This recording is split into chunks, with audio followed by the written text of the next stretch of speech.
Our vehicle's now driven over 500 million miles with FSD beta, full self-driving beta, and that number is growing rapidly. We recently completed a 10,000 GPU cluster of H100s. We think probably bringing it into operation faster than anyone's ever brought that much compute per unit time into production, since training is the fundamental limiting factor on progress with full self-driving and vehicle autonomy.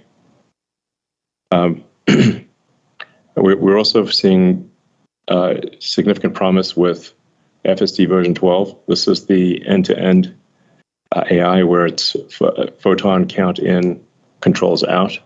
Or really, you can think of it as there's just a large bit stream coming in and a tiny bit stream going out, compressing reality into a very small set of outputs, which is actually kind of how humans work. The vast majority of human data input is optics from our eyes.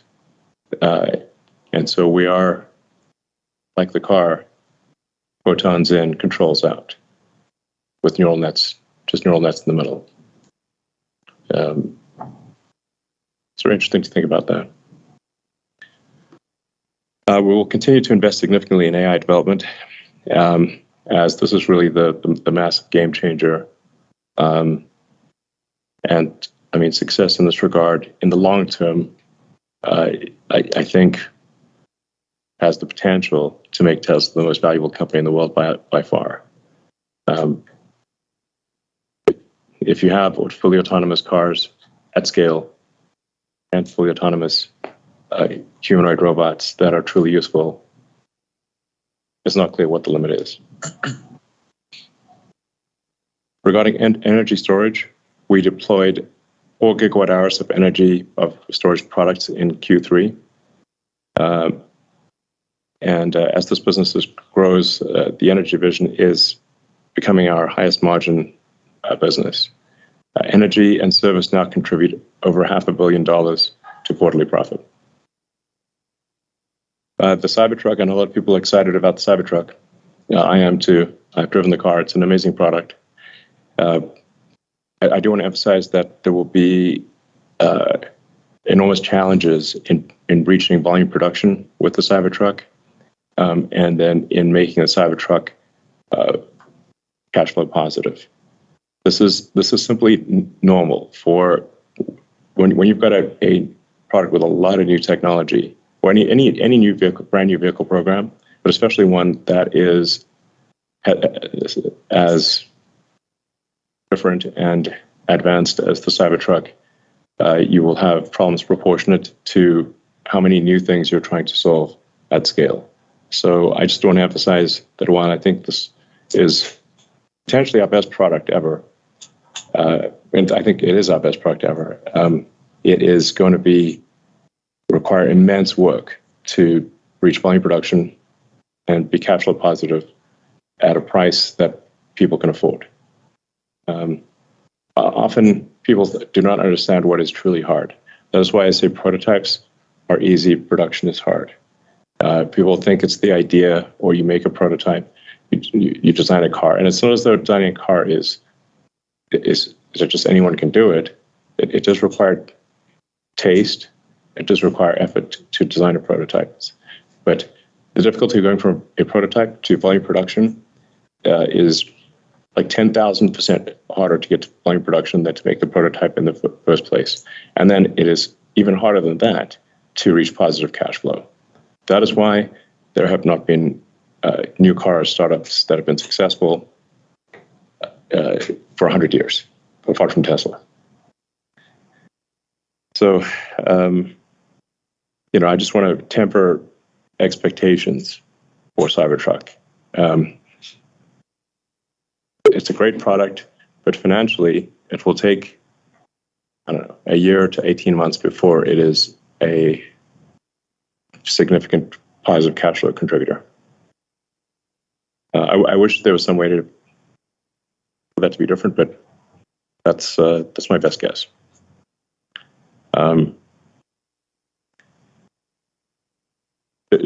So and really, the demand is off the charts. We have over 1 million people who have reserved the car. So it's not a demand issue, but we have to make it. And we need to make it at a price that people can afford. Insanely difficult things.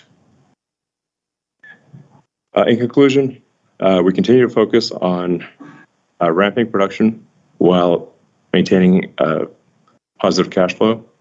And we continue to target and expect to have around 1.8 million vehicle deliveries, as stated earlier this year. The Tesla AI team is, I think, one of the world's best, and I think it is actually by far the world's best when it comes to real-world AI. I'll say that again. Tesla has the best real-world AI team on Earth, period. And it's getting better. And lastly, I wanted to thank all of our employees who are making a lot of extra effort during uncertain times. Thank you very much for your hard work and the impact that you're making. Thank you very much, Elon. And our CFO, Vaibhav, had some opening remarks as well. Thanks, Martyn. Our vehicle deliveries in Q3 outpaced production, and we had yet another record quarter of profitability in our energy business. Congratulations to the Tesla team for their continued focus on operational excellence as we navigate through a period of economic uncertainty, higher interest rates, and shifting consumer sentiment. As Elon mentioned, our Q3 operational and financial performance was impacted by planned downtimes for our factory upgrades. This was necessary to allow for further factory improvements and production rate increases. Despite such factory shutdowns, our cost per vehicle decreased to approximately $37,500. We saw sequential decreases in material costs and freight. Reducing the cost of our vehicles is our top priority. On the operating expenses front, R&D expenses continue to rise due to Cybertruck prototype builds and pilot production testing, combined with spend on AI technologies like full self-driving, Optimus, and Dojo. We have and will continue to make investments in these areas, and hence our capital expenditure and R&D will continue to grow in the near term. However, our focus is to continue making investments through positive cash flow from operations. This year itself, we have generated operating cash flows of approximately $8.9 billion and free cash flows of approximately $2.3 billion. Our other businesses are becoming more prominent on a standalone basis, with energy business leading the charge primarily from the growth in megawatt deployments. Our services and other businesses on a year-on-year basis also continue to show positive momentum as we benefit from our growing fleet. As regards our pricing strategy, in addition to what we have shared before, I want to elaborate that most car buying happens with one or other form of financing, and hence we also view pricing in terms of monthly costs for the customer. And therefore, as interest costs in the US have risen substantially, it has required us to adjust the price of our vehicles to keep the monthly cost in parity. We've tried to offset such adjustments via our focus on reducing costs. However, there is an inherent lag in cost reductions, which in turn impacts margins. To that extent, we recently announced a partner vehicle leasing program in the US, whereby you can get a standard range Model Y for as low as $399 a month. In conclusion, as we navigate through a challenging economic environment, we're focused on reducing costs, maximizing delivery volumes, and continuing making investments in the future, in particular AI and other next-generation platforms. We believe this strategy positions us well for the long term. Once again, I would like to thank the Tesla team for their efforts in the last quarter. Thank you very much. And now let's go to investor questions. The first investor question comes from Craig. How many Cybertruck deliveries do you anticipate for 2024? It's difficult to make an accurate guess at this point. Going back to what I said earlier, that the ramp is going to be extremely difficult. Like I said, there's no way around that. If you try to make, if we just try to do some copycat vehicle design, of which there are literally 200 models that are slight variations on a theme in the combustion engine world, just distinctions without a difference, then it's really not that hard. But if you want to do something radical and innovative and something really special like the Cybertruck, it is extremely difficult because there's nothing to copy. You have to invent not just the car, but the way to make the car. So the more uncharted the territory, the less predictable the outcome. Now, I can say that if you say, well, where will things end up? I think we'll end up with roughly 250,000 Cybertrucks a year. But I don't think we're going to reach that output rate next year. I think we'll probably reach it sometime in 2025. That's my best guess. Thank you. The second question is, can you provide a progress update on the 4680 cell, particularly progress towards performance improvements and cost savings outlined on Battery Day? Thank you. Sure thing, Martin. 4680 cell production in Texas increased 40% quarter over quarter. Congrats to the Texas team for producing their 20 million cell off of line 1. Texas is now our primary 4680 facility. We're heavily focused on quality. Scrap is down 40% quarter over quarter. With the increased volume and yield improvements, cell costs consistently improved month over month within the quarter, although we have a lot more work to do to achieve our steady state goals. And that is our priority. The Cybertruck cell, with 10% higher energy than our Model Y cell, started production on line 2 in Texas. This quarter, we convert to building 100% Cybertruck cells to simplify and focus the factory as we ramp all 4 lines in phase 1 over the next 3 quarters. Phase 2 of the Texas 4680 facility is currently under construction. The additional 4 lines incorporate further capital efficiencies over phase 1, and our target is for them to start producing in late 2024. Lastly, in Cato, we're retooling to enable large-scale pallet runs of our next-generation cell designs. Cato's long-term goal is to be the launch pad for new cells, 1 generation ahead of our mass production facilities, enabling faster iteration and smoother ramp-ups of new designs. Thank you. The next question from institutional investors, could you please provide an update on capacity expansion plans for companies' factories in Berlin and Austin, and the opening schedule of Gigafactory Mexico? Berlin and Austin factory, the current priority is actually maximize the output from our existing lines by laser focus on efficiency improvements. As always, maintaining a high quality and reducing per unit cost will be as critical as growing the production volume. For Mexico, we're working on infrastructure and factory design in parallel with the engineering development of the new production that will be manufactured there. That's all I can share for that. In Mexico, we're laying the groundwork to begin construction and doing all the long lead items. But I think we want to just get a sense for what the global economy is like before we go full tilt on the Mexico factory. I'm worried about the high interest rate environment that we're in. I just can't emphasize this enough that for the vast majority of people, buying a car is about the monthly payment. And as interest rates rise, the proportion of that monthly payment that is interest increases naturally.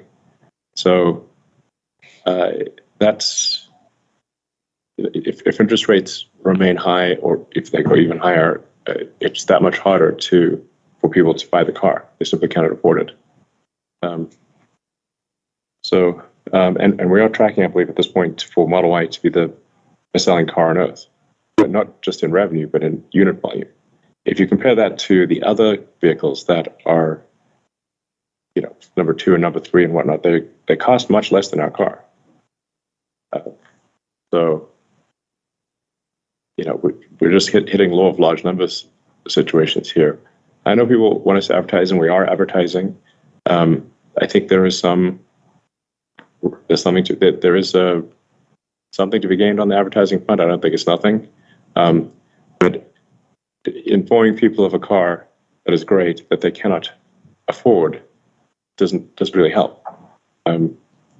So that is really the thing that must be solved, is to make the car affordable for the average person cannot buy it for any amount of money.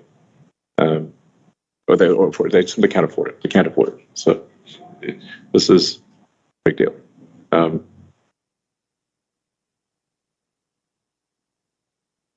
Okay, thank you very much.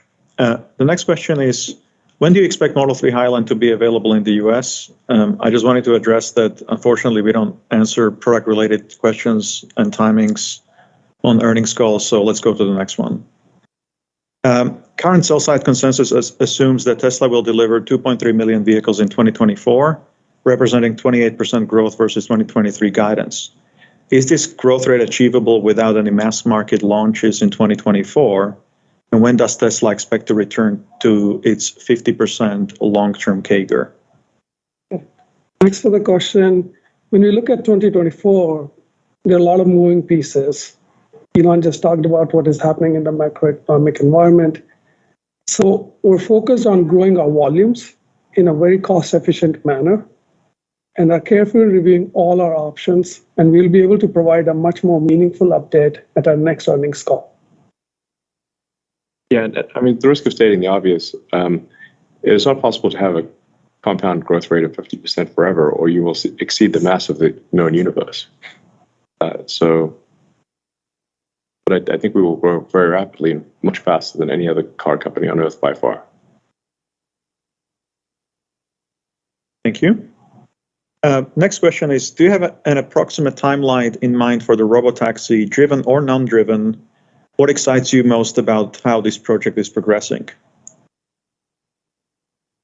Well, the robotaxi is necessarily non-driven.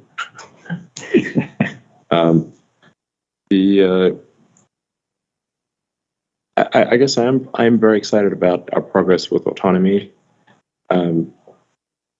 The end-to-end, nothing but nets, self-driving software is amazing. I drives me all around Austin with no interventions. So it's clearly the right move. So it's really pretty amazing. And obviously, that same software and approach will enable Optimus to do useful things, and enable Optimus to learn how to do things simply by looking. So, extremely exciting in the long term. As I mentioned before, given that economic output is number of people times productivity, if you no longer have a constraint on people, effectively you've got a humanoid robot that can do as much as you'd like. Your economy is quasi infinite, or infinite for all intents and purposes. So, and I don't think anyone's going to do it better than Tesla, not by a long shot. Boston Dynamics is impressive, but their robot lacks a brain. They're like the Wizard of Oz or whatever. Tin Man. Yeah, lacks a brain. And then you also need to be able to design the humanoid robot in such a way that it can be mass manufactured. And then at some point, the robots will manufacture the robots. Now, obviously, we need to make sure that there's a good place for humans in that future, and we do not create some variant of the Terminator outcome. So we're going to put a lot of effort into localized control of the humanoid robot. So basically anyone will be able to shut it off locally, and you can't change that even if with like a software update, you can't change that. It has to be hard coded. Thank you. The next question is, why was the price dropped on FSD if it is getting better and robotaxi is expected so soon?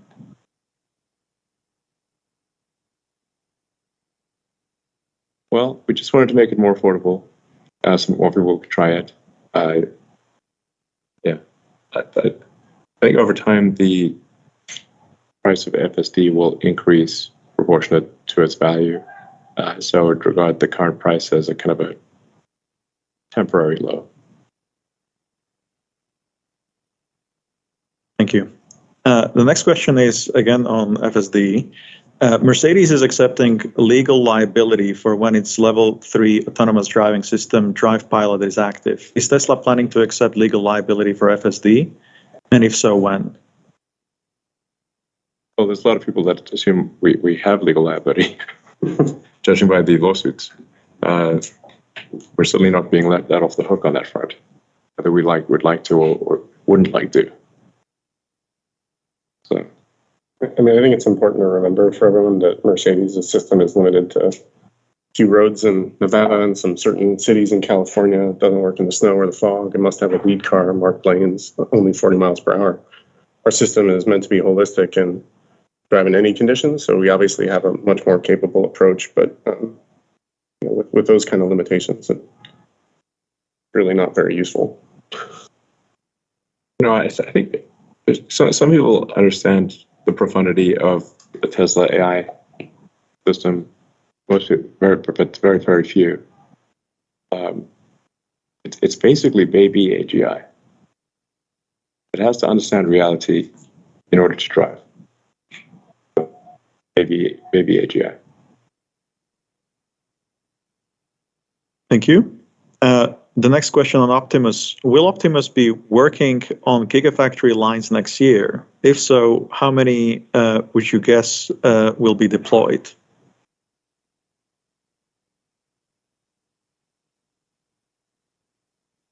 I think at this point we are not ready to discuss details of the Optimus program, but we will provide periodic updates online. So as you can see, where Optimus a year ago could barely walk, and now it can do yoga. So a few years from now, it can probably do ballet. Sounds good. And the last question from investors is, neural net path planning represents a significant advance in capability and safety for FSD. What steps is Tesla taking to make this technology available outside the US? Yeah, our approach has been to try to get it, like the more places we try to make it work, the harder the problem is. So the reason we don't do it in all countries simultaneously is that it would take much longer to make it work anywhere at all. So that's why it's currently just North America.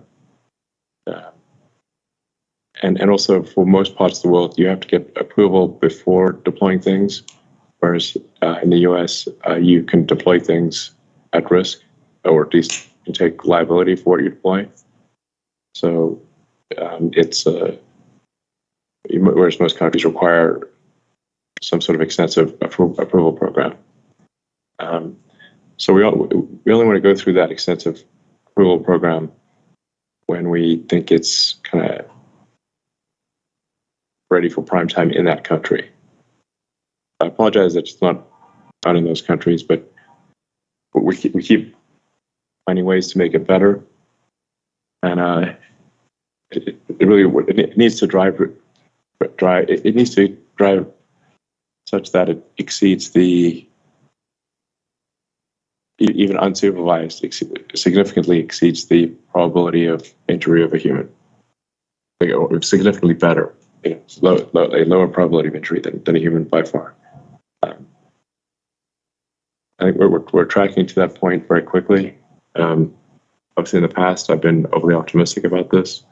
The reason I've been overly optimistic is that the progress tends to sort of look like a log curve, which is that you have kind of rapid initial improvements, and that if you were to extrapolate that sort of rapid, fairly linear rate of improvement, you get to self-driving quite quickly, but then the rate of improvement curves over logarithmically and starts to asymptote. That's now happened several times. I would characterize our progress in real-world AI as a series of stacked log curves. I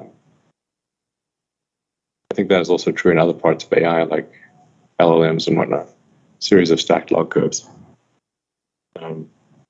Each log curve gets higher than the last one. So if you keep stacking them, keep stacking logs, eventually you get to FSD.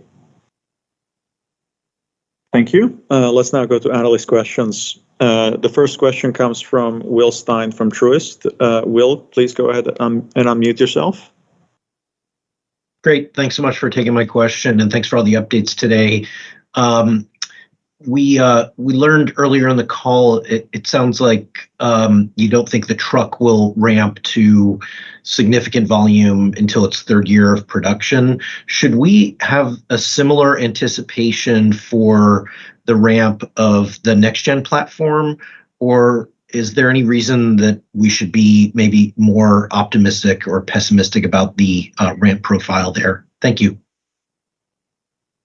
Yeah, I mean, to be clear, it's not really the third year of production. It's kind of like the 18th month of production is roughly my guess.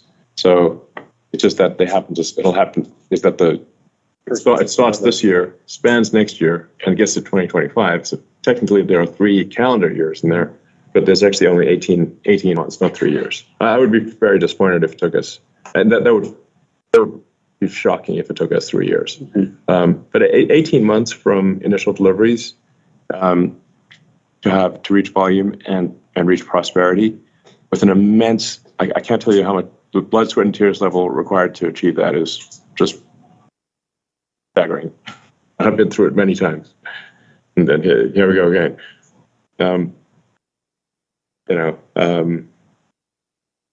Similar path for the next-gen platform? I mean, there's like unique complexity to cyber. Yeah. I mean, Cybertruck is. Let's be honest. Yeah, I mean, we dug our own grave with Cybertruck. You know, nobody, in general, I find like nobody digs their grave better than themselves, and so, it is. Cybertruck is one of those special products that comes along only once in a long while. And special products that come along once in a long while are just incredibly difficult to bring to market, to reach volume, to be prosperous. It's fundamental to the nature of the newness. So now the sort of high volume, low cost, smaller vehicle is actually much more conventional. In terms of like the technologies we're putting into it, we didn't have to invent how to bend full hard stainless steel or have mega 9,000 ton castings or the largest hot stamping in the world or new. Yeah, quite in the same way as the Cybertruck. I think it will be quite a fast ramp. So as Lars was saying, we're doing everything possible to simplify that vehicle in order to achieve a units per minute level that is unheard of in the auto industry. Yeah, I mean, the simplification makes it easier to automate. It also makes it lower cost. Yeah, like it's the intrinsically lower cost. Yeah. Let's be clear, it'll be cool, but it's utilitarian. It's not meant to be, fill you with, awe and magic. It's can get you from A to B. And it'll be still beautiful, but it's utilitarian. It's a utility. Doesn't have 14 inches of travel in its suspension. Yeah, As an example. Yeah. So, I mean, the Cybertruck has a lot of bells and whistles. All right, thank you very much. Let's go to Pierre Ferragu from New Street Research. Hey, can you hear me fine? Yes? Yes. I have first a follow-up question on FSD and pricing and adoption. So I agree with you that as FSD improves, we should see its value increasing. But I guess the ultimate value of FSD, which is to be able to handle a robo-taxi, is not going to necessarily interest everybody, and you have a bit of a degraded version that would be like a chauffeur service where the car drives by itself, but you still have to be in the car and around. And then there is the hands-on, eyes-on version of the service. And I guess, there should be much lower cost, lower feature kind of variants of the service that could have a very large penetration on your install base, and more expensive one that would remain at a lower penetration level. So I'm just wondering if you're taking that. And last but not least, the simplest version of FSD are available and are going to work from a technical perspective probably before the ultimate robotaxi version can work, if ever. And so I'm wondering how you take that into account in how you're thinking the financial contribution of FSD over time, and whether you could evolve your pricing along that kind of tiers to increase adoption.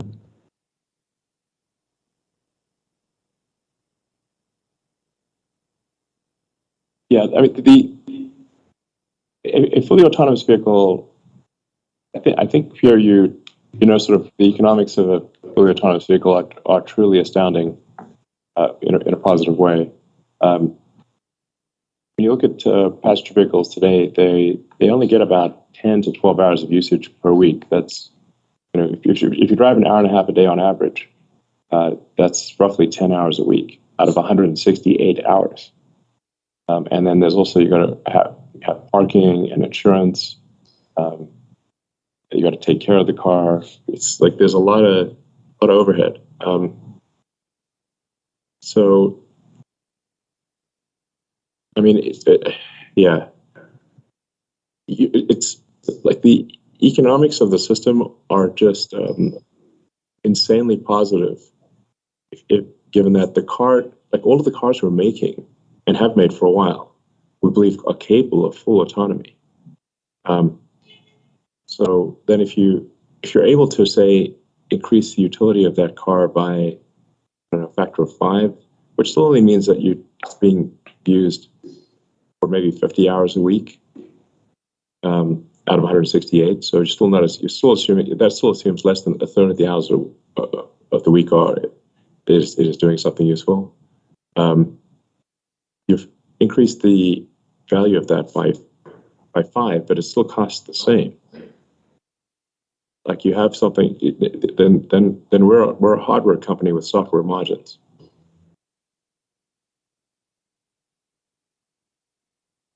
Pierre, do you have a follow-up? Yes, I'd have actually a follow-up on a different topic for you, Eberhard, if that's okay. It's about your gross margin in the quarter. Could you give us a sense of in how the gross margin evolved sequentially? How much was the impact of idle costs? How much was the sequential benefit, I imagine, of production ramping at Berlin and Austin? And then I saw this massive jump in energy storage, very strong positive surprise. So if you can give us the background on that and tell us, how we should think about that gross margin going forward. Thanks for that question. So in terms of, you have a few different aspects of your question. So if I just look at from Q3 perspective, obviously factory idle time had an impact. It did impact by, I won't give you the exact percentage, but it had decent impact for the quarter. And, when you look at the other pieces which we're trying to do, we did see certain of our other factories ramping up pretty well, right? And they actually contributed pretty well to the margin for this quarter. In fact, one of the factories came pretty close to, in terms of per unit costs, to where we are for one of our other established factory, which is Fremont. So that was a positive in the quarter. And when it comes to energy margins, Megapack deployment was the key driver there. And that product has done well. I mean, on the cost curve also, we've been able to do a lot there. But I do want to caution that, Megapack deployments are a bit lumpy. So yes, we had a great quarter this period, but depending upon where we are trying to deploy that product in different markets, you would see periods wherein there would be downward pressure on deployment because of us trying to get the product to that exact place where product in transit. Yeah. Yes. Yeah. Okay, thank you very much. Let's go to Rod Lash from Wolf Research. Rod, feel free to unmute yourself. Thanks. Really nice to see the rate of vehicle cost improvement despite the downtime that you took. You've taken now about $2,000 out of the average vehicle cost over the past year. Can you give us maybe a sense of the rate of improvement that you see from the changes that you alluded to, the factory changes you alluded to? Is there a way maybe to convey the speed of improvement on your existing product from here? And then related to that, can you share the timing of your next gen, the lower priced product that you talked about earlier this year? Yeah, so just in terms of product margins, there are lots of puts and takes when you look into this. There are certain things which we control, and there are certain things which we don't control. We expect that we'll get some benefits from our cost reduction efforts, which are all underway. But on the other hand, we just finished our factory upgrades late in Q3. Some of these factories are still in the early ramp phase in Q4. We're still not up to where we want those factories to be, so they'll impact in the near term. Plus, like Elon mentioned, we're going to be ramping Cybertruck, which is going to be another headwind which we'll be dealing with. On top of all that, there's overall uncertainty in the macroeconomic environment, which even makes it harder to predict precisely as to where we land. But yes, this is something which, it's an evolving thing which we're observing every day and reacting to it on a daily basis. I would just say that on the cost reduction efforts, like we are unflagging in our pursuit of additional cost downs for 2024. We do have a good pipeline of them in work on both the engineering side and the factory operations side. And, our intention is to maintain or exceed the trend that you saw. We're trying as hard as we possibly can. The timing of the next gen product, can you share that? Not at this time. Okay. And just as a follow-up, obviously price is also a driver of demand, but that's obviously not happening in a vacuum. And you mentioned that, I think you mentioned it at some point during this call, that you're also maybe hitting the law of large numbers on some of your products. Can you just share how you're thinking about price elasticity just at this point and in this macro environment, and any thoughts along those lines? I think that there's very significant price elasticity. To be totally frank, if our car costs the same as a RAV4, nobody would buy a RAV4. Or at least they're very unlikely to. It's worth noting that a lot of these incentives, like the tax credit and whatnot, they're actually very difficult for the average person to access because most people do not have 10 grand, or even $7,500 burning a hole in their bank account. Large number of people are living paycheck to paycheck and with a lot of debt. They've got credit card debt, mortgage debt.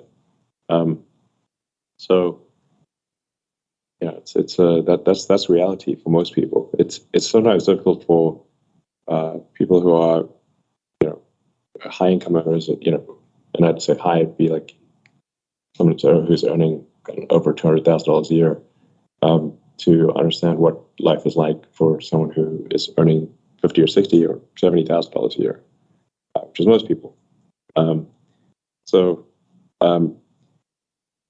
so that like for a lot of people, like these tax credits just they can't front $7,500 for 18 months or even 6 months to get for the tax credit, and they actually don't. It's okay to even have that.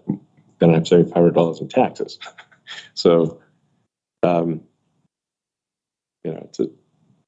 it's really just the vast majority of people is how much money do they have to pay immediately and how much per month. That's it. And you can stop right there. And a car is still much more expensive than a RAV4 when you look at it that way. One other thing which I'll add, when you look at, car buying in general, we're trying to get to the next set of EV adapters. And not an EV adapter, just next. Who wants a great car? Exactly. It's not sometimes you get these honestly, I'd say it's like somewhat correlates with the why doesn't everyone work from home crowd. I'm like, this is like some real Marie Antoinette vibes from people that say, why does everyone work from home? Like, what about all the people that have to come to the factory and fill the cars? What about all the people that have to go to the restaurant and make your food and deliver your food?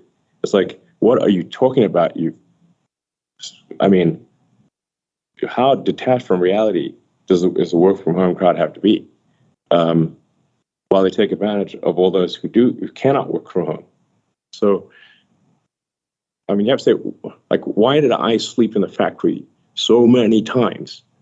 Because it mattered. So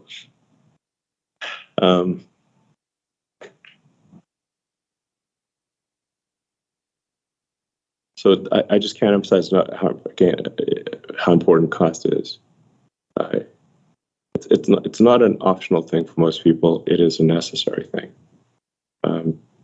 We have to make our cars more affordable so people can buy it. And I keep harping on this interest thing, but it just raises the cost of the car.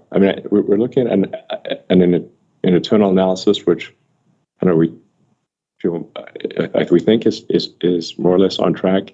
That when you look at the cost or the price reductions we've made in, say, the Model Y, and you compare that to how much people's monthly payment has risen due to interest rates, the price of the Model Y is almost unchanged.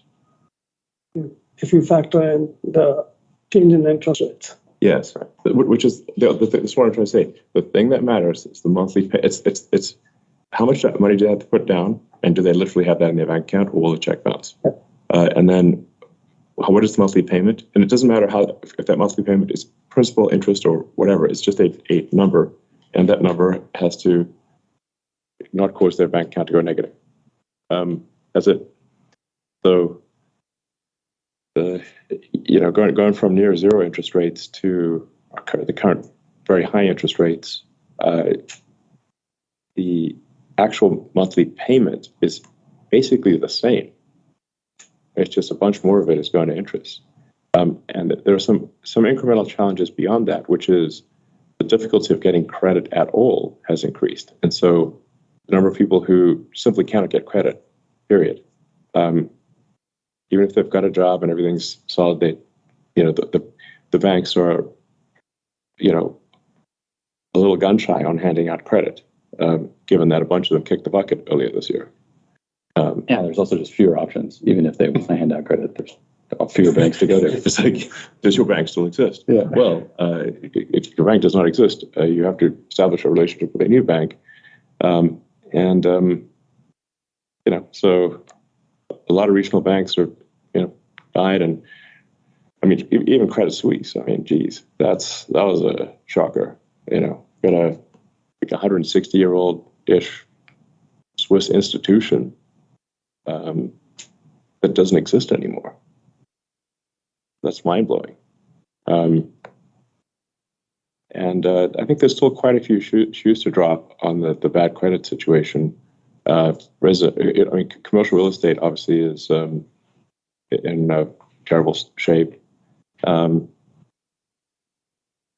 Credit card debt has been rising significantly. the credit card interest rates are usurious. I mean, over 20% interest rates, meaning like, which over time is just, it becomes obviously extremely punishing. Because if somebody's paying 20% interest on their credit cards, it means they cannot pay them off. And if you cannot pay them off and you're still accruing interest at 20%, that's headed to a bad place. Thank you. Let's go to next question from George from Canaccord. Thank you for taking my question.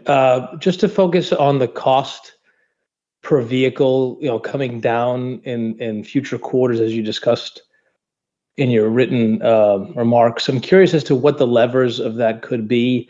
Is it more scale, more factory utilization? Is it material cost reductions?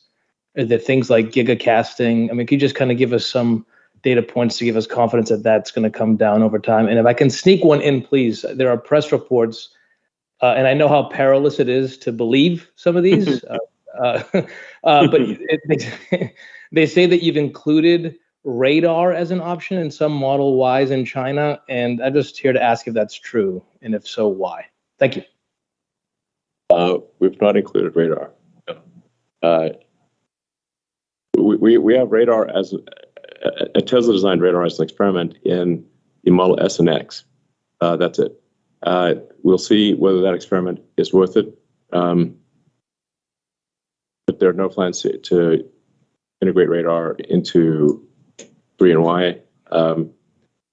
Just as humans drive well, and in fact, an excellent human driver can drive with amazing safety simply with their eyes. The car will far exceed the average human safety just with vision, far. Because I mean, the car is looking at all directions at once, and we don't have eyes in the back of our head. So, the computer never gets tired, and never gets distracted, get drunk, hopefully. So radar is, it's not. What really matters is how much does it affect the probability of an accident. And in order for the radar to be effective, you have to be able to do radar-only braking, or you have to do actions that are radar-only. Otherwise, you get this disambiguation problem between vision and radar. That's why we actually turned off the radar in cars historically that we had shipped. All 3 and Y used to have radar, but we turned it off because the radar actually generated more noise than signal. Now, the Tesla designed radar is a high-resolution radar that has some potential to be useful, but the jury is still very much out on whether that is in fact the case. On the cost question, I guess from the vehicle side, like, as Drew mentioned earlier, we are always trying to engineer our products to be cheaper to make and more efficient to make. That comes obviously on the engineering side as we come up with new innovations, but as well on the supply chain side with our partners. We work with them to automate some of their lines, remove their bottlenecks and their high costs as well. On the logistics side, getting parts to the factory. It's not go ahead. It's not like a one thing that you have to attack cost everywhere, and we do it ruthlessly at all times. Operations efficiency, all of the above. Yeah, I mean, I would say there's a whole laundry list of things which we are chasing. We internally call it the cost attack, where we're literally going line by line and saying, how can we make it better? And it's a grind. It's a grind. It's time. It's a game of pennies. It's like Game of Thrones, but pennies. First approximation, if you've got a $40,000 car and roughly 10,000 items in that car, that means each thing on average costs $4. So in order to get the cost down, say by 10%, you have to get 40 cents out of each part on average. It is a game of pennies.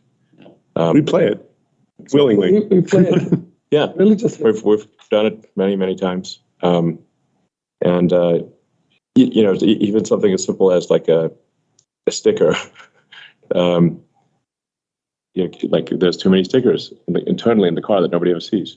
There's something as simple as a QR code. You might think, well, putting a QR code on a part, why not just put them on there? It's like, well, are we actually going to use that QR code? Costs a penny. Yeah, exactly. And then inevitably, sometimes the QR code doesn't go on properly, or you can't read it properly, and then it stops the line. Costs more than a penny. Yeah, absolutely. So So it's chipping away I mean, it is trying to. It does feel like digging a tunnel with a spoon at times. Very much escaping prison. Yeah. On top of it, like we said, we did some factory upgrades, so we expect volume to go up. That would also bring some savings from higher production. But then on the flip side, we're going to be ramping a new product like Cybertruck, which we talked about. So yeah, so those are the real puts and takes which we are working for. Yeah, but there's not like some accidentally, some brick of gold that we got in the car, unfortunately. And it's, we're trying to be very rigorous about improving the quality and capability of the car, because it's like any fool can reduce the cost of a car by making it worse, and just deleting functionality and capability, and that's how cool this sort of any fool. It's like if you want to lose weight and you say, well, I need to lose 15 pounds right away. Well, you could chop your arm off, but then you're sitting there with one arm, and you're still fat. So it's sort of like, yeah, You got to work at it. Yeah, you actually have to eat less food and work out. That's the actual way. And Doctor's advice. yeah, it's not super fun because food is delicious, and I personally am I don't love working out. I know some people do. I wish I did, but I don't. Unless moving the mouse consists of working out, in which case I love moving the mouse. All right, let's go to Colin Langham from Wells Fargo.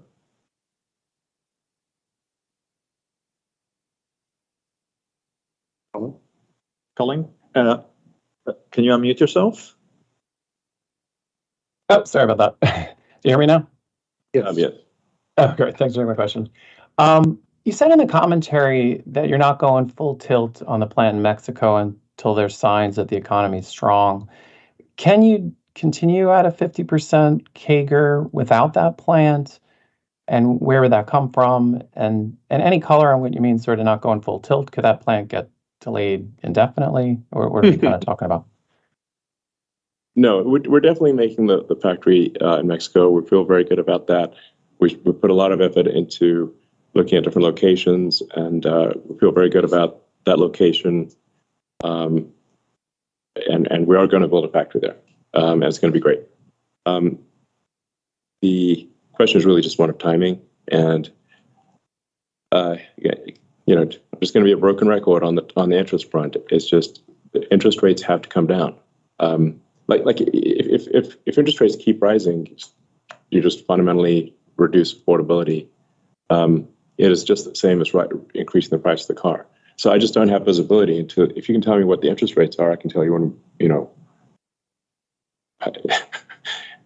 when we should build the factory. We're going to build it, and I think we'll start the initial phases of construction next year.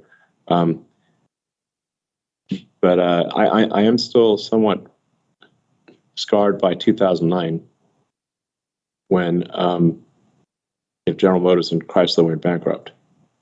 So, well, that's now 14 years ago. It's that is seared into my mind with a branding iron, because Tesla was just hanging on by a thread during that entire time, and when we closed our financing round in 2008 at 6 p.m. December 24th, Christmas Eve, and if we had not closed that financing round, we would have bounced payroll 2 days after Christmas. So we actually closed that round on the last hour of the last day that it was possible. Stressful, to say the least, and then barely made it through 2009. So I'm like, I want to just, I don't want to be going at top speed into uncertainty. A lot of wars going on in the world, obviously, as well. And we have room here, like in Giga, Texas. You said we still have room in this building. It's not full with Cybertruck and Model Y, and there's plenty of growth opportunities still to have inside the building where our team already is. We also have 2,000 acres here. Yeah, so there's also a bunch more. We're actually only occupying a tiny corner of the land that we have.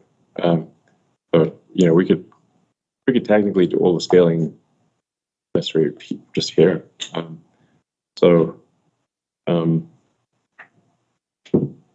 mean, personnel is our biggest challenge in that the greater Austin area only has, generously, the greater Austin area only has 2 million people. So people are moving here and they're willing to move here, but there is somewhat of a housing crisis. They got to live somewhere.